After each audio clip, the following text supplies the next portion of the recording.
In this movie, we'll take a look at the basic notation of component diagrams.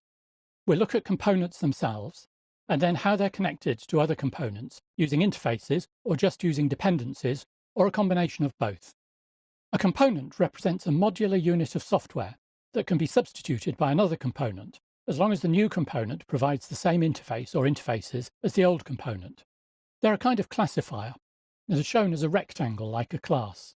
They're distinguished as a component by the stereotype component at the top, or by an icon shown as a rectangle with two smaller rectangles overlaid on the left-hand side, or by the use of both.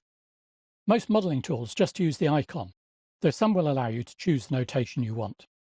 There are two types of interface, provided and required. A provided interface is how a component exposes its functionality to the outside world.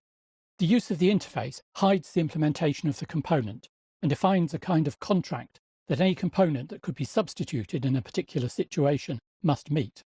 The interface could be an application programming interface or something like a web service. The provided interface is shown as a ball or circle on the end of a line, sometimes called a lollipop. A required interface is an interface that a component expects to be able to use when it accesses the functionality of another component through its provided interface. For example, a piece of Java software written to use the Java Database Connectivity API, JDBC, requires any database that it connects to provide a JDBC interface. The required interface is shown as a socket to connect to the ball of the provided interface, the idea being that it's like a ball and socket joint. It's possible to show an interface in more detail, in the same way as an interface is shown in a class diagram. Typically, this is done to show the operations of the interface or service. In this case, the component that provides the interface is shown with a realization relationship to the interface. Optionally, the operations can be shown in a compartment of the component. The component that requires the interface is shown with a dependency to the interface labelled with the stereotype use. Sometimes you know that you will have certain components, but you don't know what the interfaces between them will be. In this case, you can show dependencies between the components using the standard dependency relationship. It's also possible to show dependencies between required and provided interfaces, typically where a number of components all require the same provided interface, and the modelling tool doesn't support multiple socket connections to the same ball, or the diagram would look very untidy. What we'll do now is create a component diagram and use these basic elements of the notation in Enterprise Architect. Here's the home automation model. I'm going to add a new view called Component View. So I'll add a view to the project by right-clicking on Home Automation, selecting Add, and then Add View. It will be a component view, and I will call it Component View. Now I'll add a package and call it Home Network and create a component diagram in it. I right-click on the component view, select Add a Package. It's going to be called Home Network. I want to create a diagram, so I make sure that radio button is checked and click OK. The diagram will take the same name as the package, so I don't need to change that. Component diagrams are UML structural diagrams, so I select UML structural and then component and click OK. Let's add some components. The toolbox shows the elements that you can put in a component diagram, and we'll select Component and then click on the diagram. I'll call this first component Device Manager. I'll also add a component called X10 Comms. The simplest way of connecting the two components together is with a dependency. The Device Manager is dependent on the services from X10 Comms. So I'll draw a dependency from Device Manager to X10 Comms. I could do this using the relationships in the toolbox or by using the quick linker, as here, and selecting Dependency. There we have a vanilla dependency between Device Manager and X10 Comms.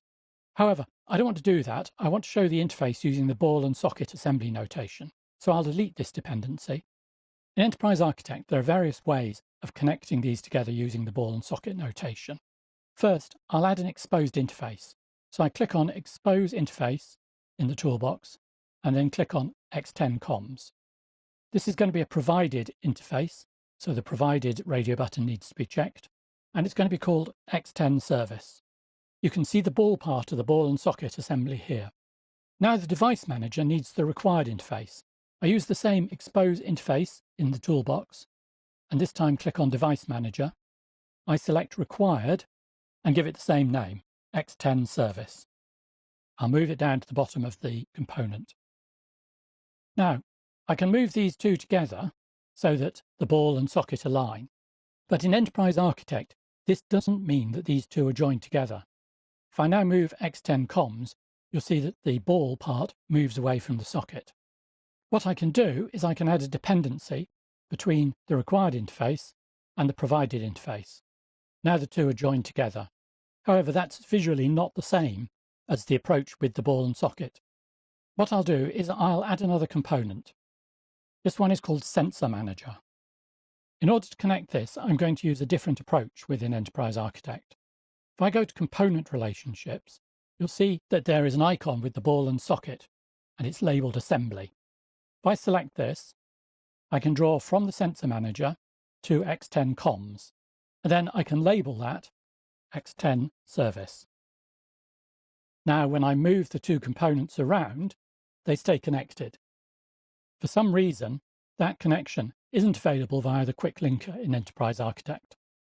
If I press Escape, it allows me to get out of that menu. Neither of these two ways that we've got here of showing the interface allow you to specify the operations of the interface, at least in Enterprise Architect. Other tools may take a different approach, and at least one I know allows you to join multiple required interfaces onto a single provided interface and specify the operations of that interface. If we want to show the operations in Enterprise Architect, we need to add an interface to the diagram and use the realization relationship and use dependency. To do that, I click on Interface in the toolbox. I'll call this X10 service. I'll add a single operation called send to this interface. I haven't worried about adding parameters or anything for this operation. Now I can connect X10 comms to the interface using a realization relationship. I can choose whether or not to show the operations that are in the interface to be overridden or implemented in the component. So there's the realization relationship between X10 comms and X10 service. I can now show a use relationship as a dependency between Sensor Manager and X10 service. This diagram now shows three different ways of showing how components are connected via interfaces. In reality, you would only use one of these, and your choice would depend partly on the modeling tool you're using, and partly on whether the purpose of the diagram is to show the relationships between components, or to show the details of the interface specifications.